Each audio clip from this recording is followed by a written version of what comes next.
我做了8年摄政王妃，被他恨了8年，连亲生儿子都嫌弃我。直到宴期前一刻，我才听见嫡姐凑在我耳边笑着说，当年宫宴那晚，那杯让摄政王中了媚毒的酒是他亲手换的，便把我推出去当了替死鬼。再睁眼，我正站在偏殿那扇要命的门前，小太监的手已经伸到了我的后背，就要像前世那样把我推进去，让我衣衫不整地倒在谢彦琛怀里，被全天下唾骂算计，被他冷待一辈子。这一次我没有任人摆布，我反手死死扣住他的腕骨，指甲嵌进他的皮肉里，用尽全身力气对着满宫宾客嘶吼：来人！有人要害摄政王！我抬眼精准对上人群后，嫡姐骤然惨白的脸。前世你毁了我一生，这一世该轮到你身败名裂了。小太监的手腕被我攥住时，脸色一下变了，他力气不小，反手就想挣，我早有准备，指甲狠狠掐进他腕骨旁边，他疼得倒吸一口气，我顺势往后跌坐在地，手却死死扣着他。偏殿门虚掩着，里面传来一声很低的喘息，我知道那是谁，谢彦琛，当朝摄政王，先帝幼帝，握着半个朝堂生杀权的人。前世的我就是被推进这扇门里，门内香气浓得人发晕。谢彦琛坐在榻边，额上青筋暴起，手指掐进木榻边缘。我刚跌进去，他便抬头看我，那一眼冷得像刀，可药性已经烧到他眼底。再后来，外头脚步声骤然逼近，门被撞开，我衣衫凌乱地倒在他怀里。工人尖叫，嫡姐沈婉宁捂着嘴，眼泪一颗一颗往下掉。父亲冲进来，狠狠给了我一巴掌。荒唐！你怎么敢做出这种事儿？谢彦琛的眼神从那一刻开始冷下去。后来8年，他看我的眼神都像看一根刺。临死前，我躺在王府偏院，听见沈婉宁隔着帘子低声笑：妹妹，你到终了都不知道，当年那杯酒是我亲手换的。若你不进偏殿，进去的人就该是我了。可我怎么舍得让自己葬在那种局里？我那时已经说不出话，喉咙里全是血腥味。窗外下着雨。彦琛恨了你8年，孩子也不认你。妹妹，这日子苦吗？苦得我闭不上眼。再睁眼，我又回到了这扇门前。小太监伸手要推我，我扣住他的腕子，扯开嗓子喊了出来：来人！有人要谋损摄政王！宫宴设在长明殿，偏殿离正殿不远。我的声音刚落，廊下便响起杯盏碰倒的声响，有人惊呼：摄政王！小太监脸上的血色彻底退了。沈二小姐，奴才只是奉命带路，你怎能凭空污蔑？奉谁的命？我奉长姐之命来送醒酒汤，刚到偏殿门口，你便要推我进去。殿内香气古怪，摄政王似乎身子不适，你说清楚，你奉谁的命？脚步声更近，灯火从廊角一盏盏亮起来。先赶来的是禁军，为首的统领认出我，皱眉道：沈二小姐，出了何事？我不知道，我来送醒酒汤，他却要把我推进偏殿。殿里的人像是摄政王殿下，我怕有人借我遮掩算计亲王的罪名，这才喊人。统领脸色一变，他抬手，2个禁军立刻上前，将小太监按住。冤枉！奴才冤枉！奴才只是奉命请沈二小姐入内。我盯着他，谁让你请我入内？他额上渗出冷汗。这时，沈婉宁从人群后走了过来，她穿着一身月白宫裙，鬓边簪着一支玉兰钗，脸上恰到好处的带着惊慌。前世这时候，她应当站在偏殿门外，等着看我的门被撞开。这一世，她来早了。她看见我坐在地上，眼神有一瞬僵住。很快，她蹲下身扶我。诗雨，你怎么坐在地上？可是吓坏了。姐姐，你让我送醒酒汤给摄政王，汤呢？什么醒酒汤？我何时让你送汤了？方才在长明殿西侧，你身边的清河亲手把汤盏交给我，说摄政王饮酒过量，姐姐不便亲自过去，便让我替你走一趟。妹妹，你是不是吓糊涂了？摄政王身份贵重，我怎敢私下送汤？他说得很轻，很委屈。前世我最怕他这样，他一红眼，父亲便会先看向我。果然，父亲很快挤进人群。他听了半句，脸色已经沉下去。至于宫宴之上，不可胡言。我扶着廊柱站起来，膝盖刚才磕在地上，疼得厉害。我没有看父亲，我看向禁军统领，请统领传太医。若殿内确是摄政王，先救人。统领犹豫一瞬，偏殿里又传来一声重响，像有人砸碎了杯盏。统领脸色变了，他顾不得父亲，转身带人推门进去。门一开，浓重的香味涌出来，人群退了一步。我捂住口鼻，殿内帘幔低垂，地上碎了9盏。谢彦琛坐在榻前，他抬头看过来，目光穿过一众宫人，落在我身上，也清醒得吓人。我只看了一眼，立刻低下头。前世我用8年都没等来他这样清醒的看我。禁军统领跪下。殿下。谢彦琛声音哑得厉害。传太医。太医来得很快，长明殿的宫宴彻底乱了。我被带到偏殿外的廊下问话。小太监跪在地上，整个人抖得像筛糠。沈婉宁站在父亲身后，脸色有些白。父亲看了我几次，那眼神让我想起前世，他总是这样看我，像我天生会给侯府惹祸。皇后身边的姑姑问我：“沈二小姐，你说你奉命送汤，汤盏何在？被这小太监夺走了。”奴才没有。你方才说只是奉命请我入内，现在又说没有拿汤，你究竟奉命做什么？他脸色惨白。姑姑看向禁军，搜。很快，有人在廊下花丛旁找出一只碎瓷盏，瓷盏底部还沾着一点淡褐色汤液。我的心脏重重跳了一下。这只盏子我认得，前世沈婉宁临死前告诉我，她换酒后又让清河把醒酒汤交给我，汤里没药，药在谢彦琛喝下去的酒里，醒酒汤只是把我引去偏殿的钩子。姑姑让人将碎盏包好，送去给太医查验。许是妹妹一时受惊，记错了。她向来胆小，方才见偏殿里动静大，便误以为有人谋算摄政王。姐姐怎么知道偏殿里动静大？我刚喊出来时，姐姐分明还在长明殿，偏殿门关着，里面的声音隔着廊角，正殿里的人未必听得见。知瑜，够了！我转头看他，父亲觉得够了。他眉头紧皱。你姐姐今夜一直在女眷袭劫，何曾算计人？我看着他身后那个垂泪的女子，她真会哭，哭得像一朵被雨打湿的玉兰。前世父亲为了保她，逼我嫁进王府。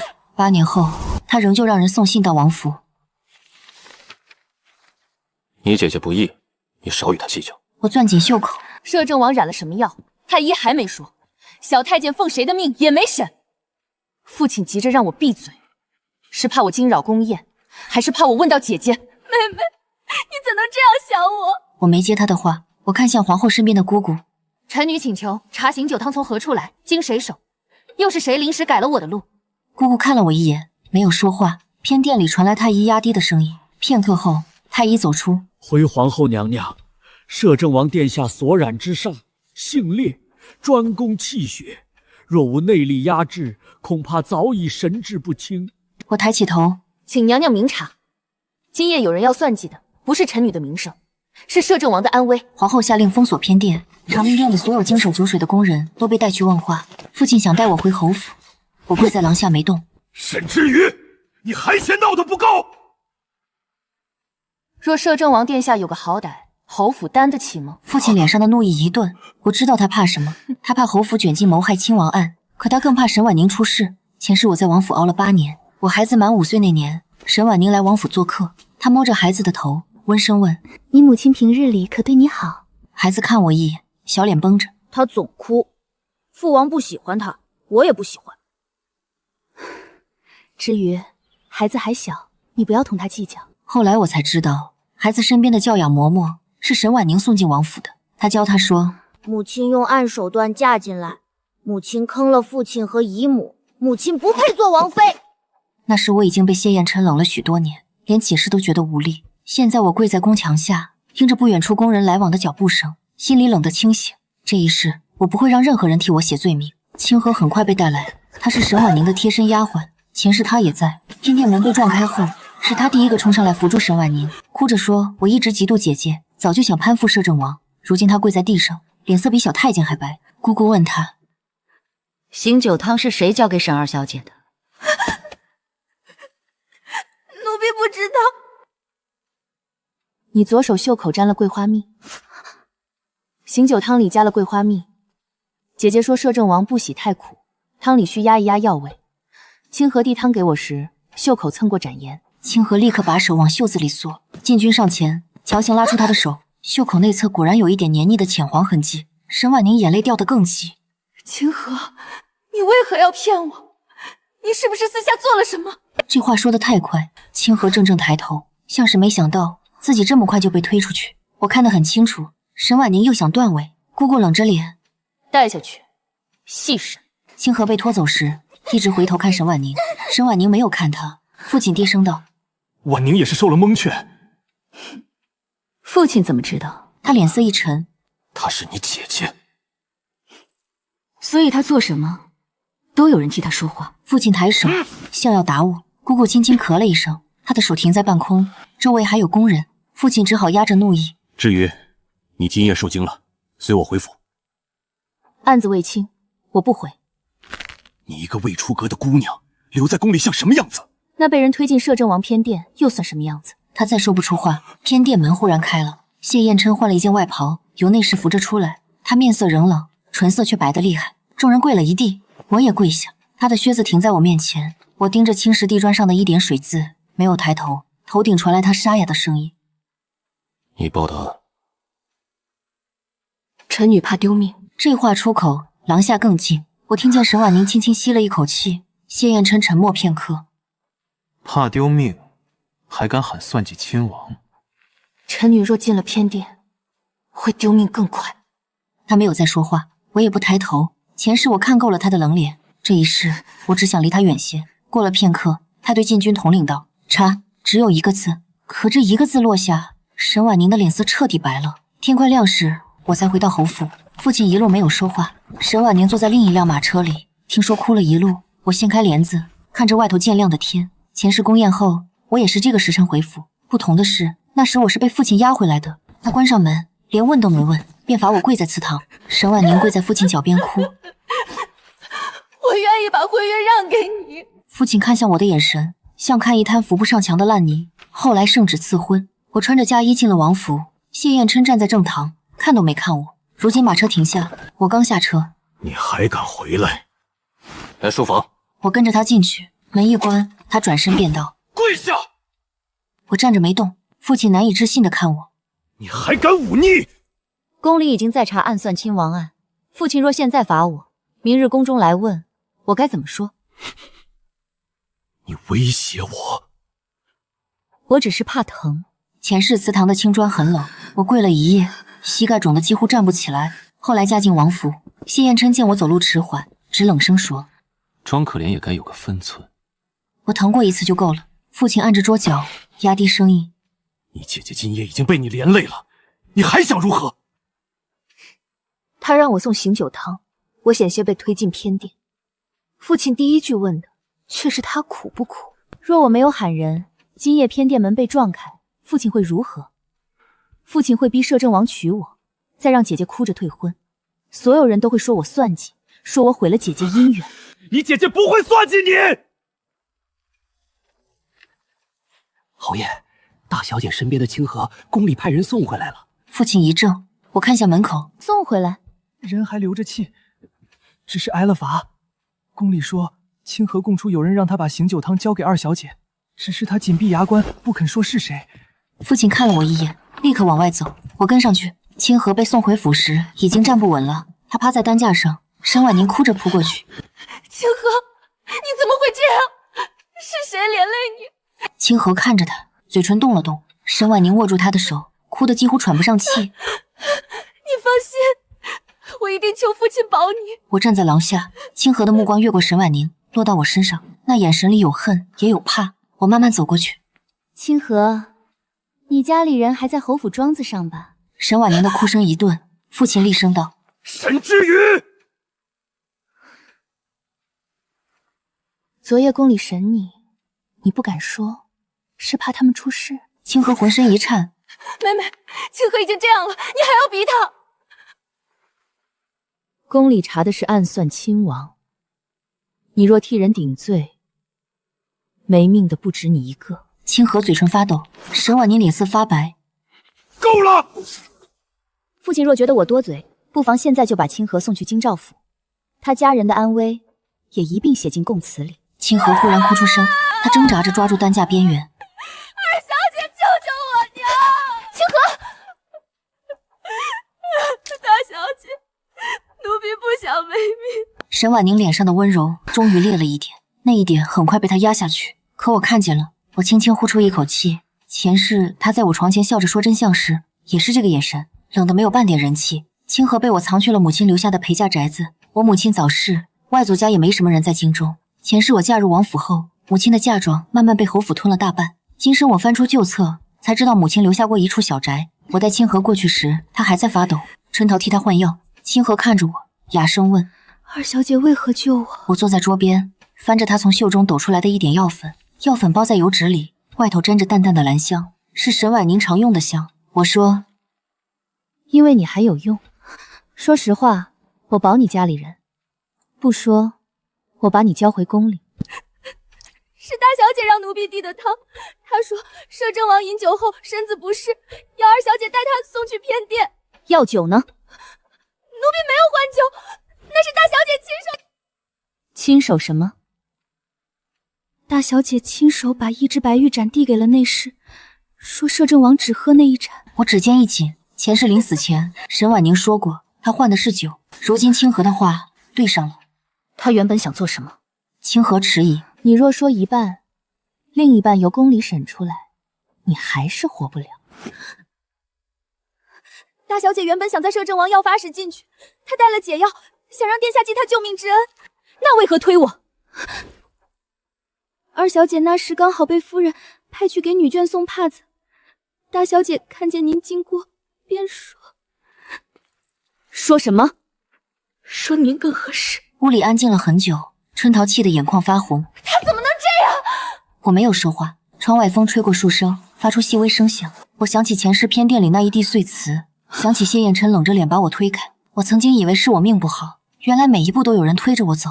当晚，谢燕琛的人找到了那处宅子。我听见敲门声时，手边正放着清河写下的供词。我把供词收进袖中，亲自去开门。门外站着一个黑衣侍卫，他向我行礼。沈二小姐，王爷请您过府一叙。若是为了清河，他伤重，不宜移动。王爷只请二小姐。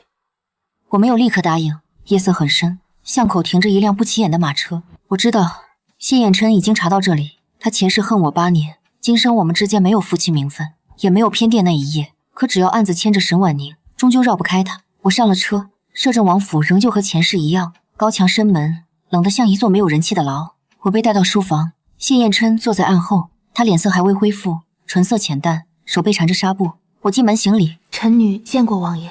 他看着我，清河在你手里。我垂眼，他愿意作证。他没有问我怎么撬开清河的嘴。案上放着一只白玉盏，我认得那纹路，长明殿的宫宴酒器。谢燕琛指尖轻轻点在盏沿，这只盏是从内侍房搜出来的，杯底有残药。王爷已经查到沈婉宁。他的目光落在我脸上。你很确定是他？以为臣女差点没命。谢燕琛眼神一顿，我意识到这话不该说太多，便低下头。臣女的意思是，若那晚我被推进偏殿，毁的便是我的名声。你那晚为何不进来？我指尖拳起，这个问题他前世也问过我，那时他站在新房门口。沈之瑜，你为何进偏殿？我哭着解释，说我是被推的，他没有信。这一世，他问我为何不进来，我抬眼看他，因为我怕王爷醒来后要我的命。王爷染药，偏殿里又只有我一个侯府庶女，无论我说什么，都像算计。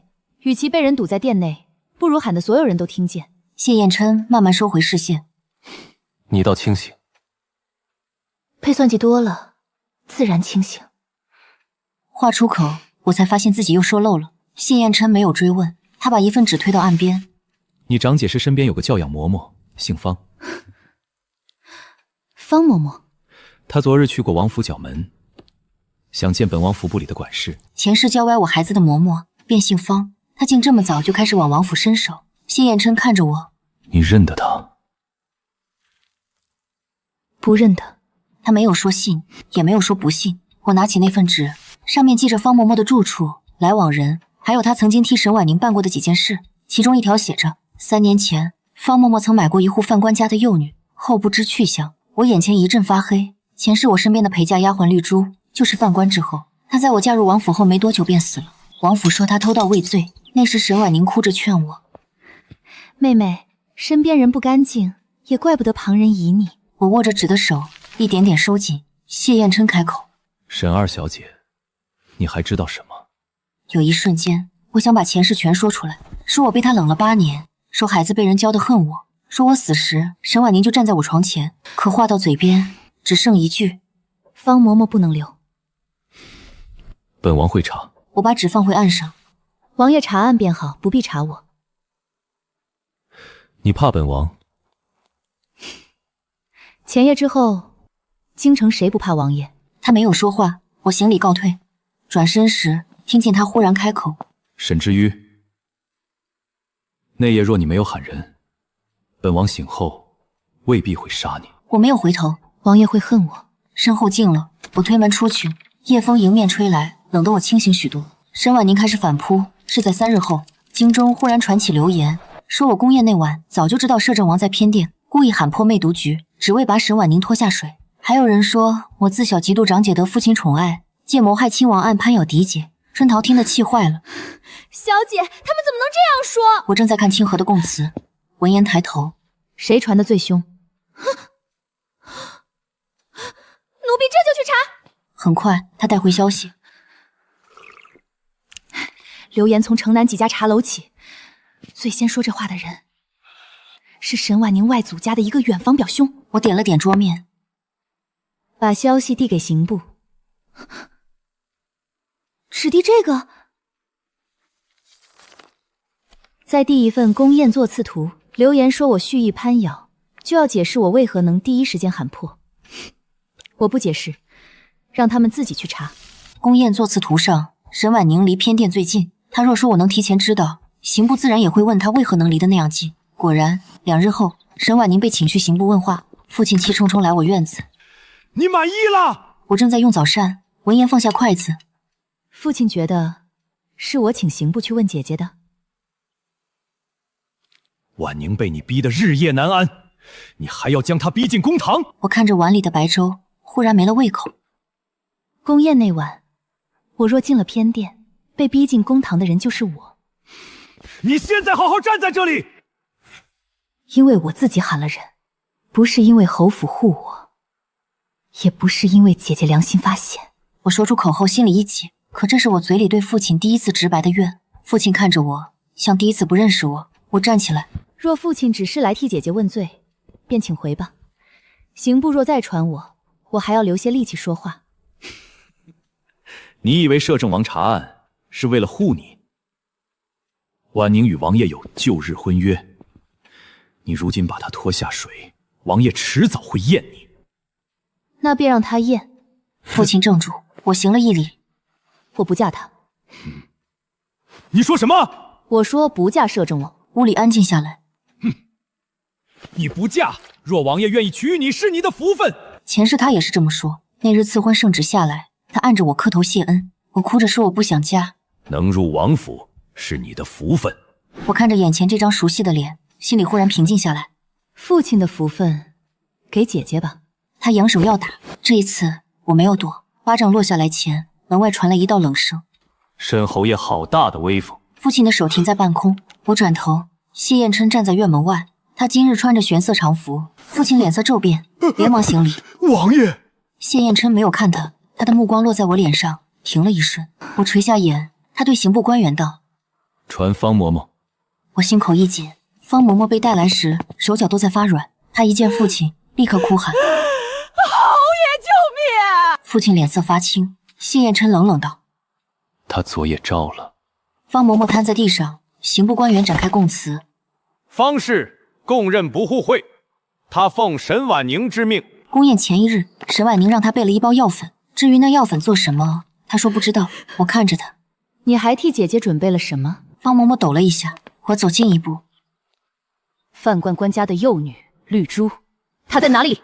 方嬷嬷猛地抬头，沈婉宁从院外赶来，刚好听见这句，她脸色白得没有半分血色。我转头看她，姐姐来得正好。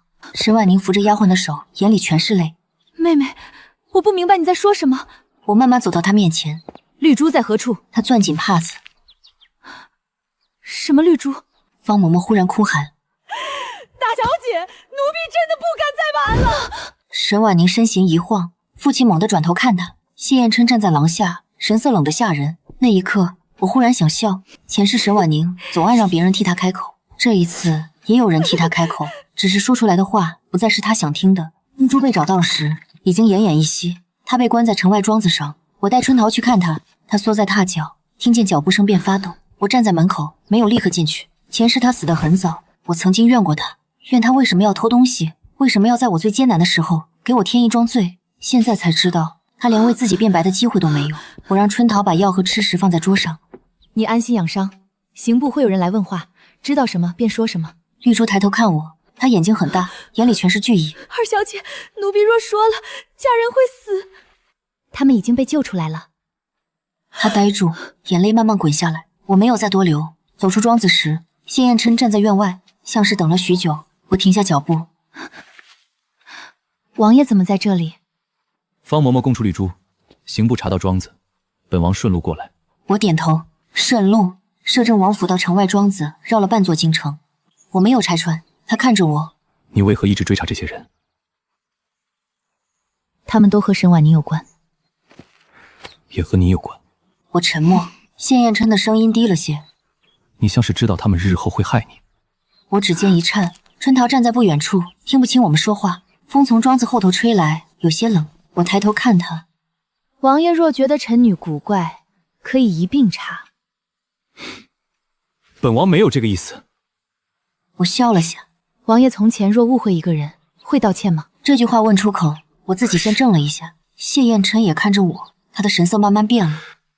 从前，我垂下眼。臣女随口问的。他没有再追问。马车停在路边，我转身要走时，他忽然道：“本王会。”我脚步一停，谢彦琛看着我，声音有些哑：“若错了，会道歉。”前世8年，我没有等来这句话，如今听到，也没有想象中痛快。我点头。那便好。我上了马车，车帘落下时，我看见谢彦琛仍站在原地，他身后是灰白天色，风吹动他的衣摆。我移开眼，春桃坐在我身边，小声问：“小姐，王爷是不是对您……”别胡说。他闭嘴。过了一会儿，又小声说：“可是王爷看起来很难过。”我看着车帘上的暗纹。那是他的事。沈婉宁终于被带去刑部那日，整个侯府乱得像遭了贼。父亲进宫求见皇后，被挡在宫门外。沈婉宁跪在祠堂，哭得几乎晕厥。我去见她时，她正抱着父亲的衣摆。父亲，我真的没有害王爷，我只是怕妹妹误会，才让清河不要乱说。婉宁，父亲会救你。父亲打算怎么救？父亲猛地回头，沈婉宁看见我，眼底闪过恨意。很快，她又哭起来。妹妹，姐姐知道你怨我，可你不能为了报复我，连侯府都不顾。我走进去，祠堂里供着江家祖宗牌位，香烟缭绕。前世我在这里跪了一夜，这一世跪在这里的人换了。我看着沈婉宁，姐姐还记得宫宴那晚，你让我送汤时说了什么吗？她咬唇不语。我替她说：“你说摄政王饮多了酒，若无人照料，恐怕失仪。你还说，我身为侯府女儿，也该替姐姐分忧。”我没有。又拿出方嬷嬷的供词，方嬷嬷也记得。最后，我拿出绿珠按下手印的纸。绿珠说，姐姐早在宫宴前就准备好了一套我的旧衣，若我被推进偏殿，她会把那衣服丢进我的房里，装作我早有预谋。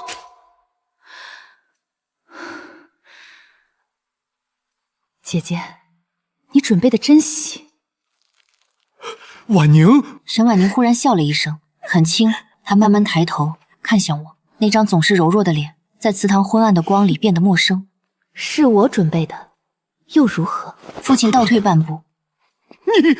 沈婉宁跪坐在地上，眼泪还挂在脸上，眼神却冷了。父亲，谢彦琛本该娶我，若那夜我以救命之恩入局，谁也说不了什么。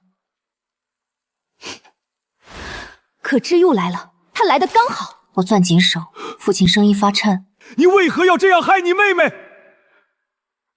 我只是让他替我走一步。父亲从前不也常这样吗？好处给我，麻烦给他。父亲做的，我为何做不得？父亲脸色灰败，我看着他，他张了张嘴，却说不出一句话。原来人被自己最疼爱的女儿剜一刀也会疼。刑部的人就在这时进来。沈婉宁被带走时没有再哭，她路过我身边。你以为赢了吗？谢彦琛查的越多，越会知道你不对劲。你还是先想想自己怎么活。他的脸色终于变了。宫宴媚毒案审了半个月，白玉盏、残药、清河供词，方嬷嬷往来记录，还有绿珠那套旧衣，一件件摆上公堂。沈婉宁起初不认，供出他给的药和银票。父亲曾试图替他遮掩。刑部查到侯府曾扣押清河家人，又查出方嬷嬷是侯府管事，亲自安排出城。侯府的体面彻底碎了。判决下来那日，天很晴。沈婉宁谋害亲王未遂，陷害亲妹，流放3000里。父亲包庇纵仆，薛爵一等闭门思过。侯府门前挤满了看热闹的人。我站在二门内，看见沈婉宁被押上囚车，她头发散了，脸上再没有半点从前的柔弱。囚车经过侯府门口时，她忽然抬头看我。沈志宇，她抓住木兰。你也别想嫁给谢延琛，你以为他真会信你吗？他那样的人永远只信证据。那正好。她愣住，我说我也只信证据。囚车走远，身后传来父亲的声音：至于你姐姐已经受罚，侯府也伤了根基，你该收手了。父亲觉得我还做了什么？你如今已经清白，王爷也知你无辜，往后若能入王府，侯府还能……你笑什么？父亲到现在还想着用我攀王府。女子总要嫁人，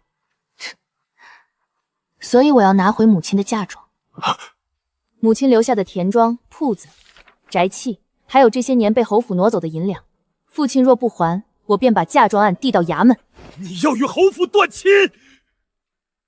父亲何时把我当过亲人？他呼吸一滞，我把清单放到桌上。3日。说完，我转身离开。走到院门口时，我听见身后瓷盏碎裂的声音，我没有回头。谢燕琛来找我，是在我搬出侯府那日。母亲留下的小宅已经收拾干净。春桃忙前忙后，满脸高兴。我站在院中，看人把香笼一只只抬进去，里面是母亲的嫁妆，也是我从侯府里拿回来的东西。摄政王府的马车停在巷口时，春桃吓得差点摔了手里的账本。谢燕琛下车，身后只跟了一个侍卫。他看了一眼院子。你要住这里？我行礼。是。他沉默片刻。侯府不会再为难你。王爷怎么知道？本王让人去过侯府。我抬头看他。你母亲嫁妆若任何少一件，沈侯爷会再进刑部。多谢王爷。谢燕琛看着我。你只会对本王说这句？我不知道该怎么答。他从袖中取出一只小木匣。方嬷嬷那里查到一些东西。我接过，匣中有几张旧纸，其中一张是王府后院采买名单。我看见方嬷嬷的名字，也看见几个前世熟悉的王府下人。我手指发紧。谢燕琛声音低了些。沈婉宁早在宫宴前就想把人送进王府。王爷如今知道了，便看好王府后院。他看着我。你不问本王为何查这些？王爷查案自有王爷的道理。沈之瑜，臣女在。本王从前若误判你，你会如何？我抬眼看他，这一刻他脸上没有王爷的冷厉，只有一种压着的皮色。我忽然明白，他大概已经查到了很多，查到沈婉宁准备就医，查到方嬷嬷早早布局王府，也查到前世若没有我的那声喊会发生什么。他没有前世记忆，可证据会替我说话。我轻声道：那臣女会离王爷远些。他唇线绷紧。只这样？不然呢？你不恨？我想起前世8年，想起冷掉的饭菜，想起孩子转身跑向沈婉宁，想起临死前窗外那场雨。恨过的，恨得心都烂了。可这一世我没有嫁他，也没有被他困在王府后院，我还有自己的宅子，自己的嫁妆，自己的路。我不想再把余生放进恨里。王爷今生没有误判我。他看着我。今生。我意识到自己失言，风从院门吹进来，带起地上一片落叶。我没有解释，谢延琛也没有逼问，他只是看着我，许久后开口：若本王向你赔罪呢？王爷无需如此。本王想如此。我沉默，他低声说：那夜若你没有喊人，本王醒来后也许会信他们递来的证据。我抬眼，他看着我。本王也许会恨你。我没有说话，因为他前世确实恨了。沈之瑜，本王向你赔罪。院子里很安静，春桃站在廊下，低着头，不敢看这边。我听着那句迟来的赔罪，心口像被风吹过，疼意还有，却不再能绊住我的脚。我向他行了一礼。臣女受了。他眼神微动，我直起身。也请王爷以后不必再来。为何？我不想再和偏殿那晚有牵连。他脸色白了一点。王爷查清案子是为朝法，臣女喊破局是为自保。如今案子结了，我也该过自己的日子。谢燕琛许久没有说话，最后他低声道：“本王明白。”他转身离开，走到院门时又停了一下。若侯府再为难你，差人来王府。我没有答应，他也没有再等。马车驶离巷口，我站在院子里，听见车轮声一点点远去。春桃小心走过来：“小姐，王爷走了。”他看着我怀里的匣子：“小姐要收起来吗？”“烧了吧。这些人今生进不了王府，也进不了我的院子。”春桃接过去：“好。”3个月后，我再入宫，王后办春宴，帖子送到我宅中时，春桃还有些担心：“小姐还去吗？”“去。”春宴仍在长明殿，偏殿的门重新刷过漆，廊下也换了新灯。我经过那里时，脚步停了一瞬，春桃紧张地扶住我：“小姐，没事。”那扇门关着，前世我被推了进去，这一世我在门口喊破了局。如今再看，它也只是一扇门。不远处有人行礼：“沈姑娘。”我转头，谢燕琛站在公道另一端，他今日穿着亲王朝服，身后跟着几名官员。我向他行礼：“王爷。”“近来可好？”“很好。”这话是真的。我拿回了母亲的铺子，春桃管账，我管人。城南那间胭脂铺重新开张，生意很好。侯府倒是来过几次人。父亲病了一场，谢燕琛看着我，似乎还有话要说。公道尽头传来内侍催促：“王爷，陛下还等着。”本王先行一步。我点头。他走过我身边时：“沈之宇，往后珍重。”王爷也是。他走远后，春桃才敢喘气：“小姐，王爷好像瘦了。”我看他一眼，他立刻闭嘴。我继续往前走，长明殿里许多夫人小姐都在，他们看我的眼神和从前不同。从前我是侯府里不起眼的2小姐，后来我是宫宴内毒案里差点被害的人，现在我带着母亲留下的铺子和宅契，独自过日子。有人逼我，也有人来同我说话，我都一一应了。席间，皇后赏了我一盏茶，她说：“那夜你喊得及时。”我起身谢恩。皇后看着我：“女子遇事能自己喊出来，便少受许多冤。”臣女记住了。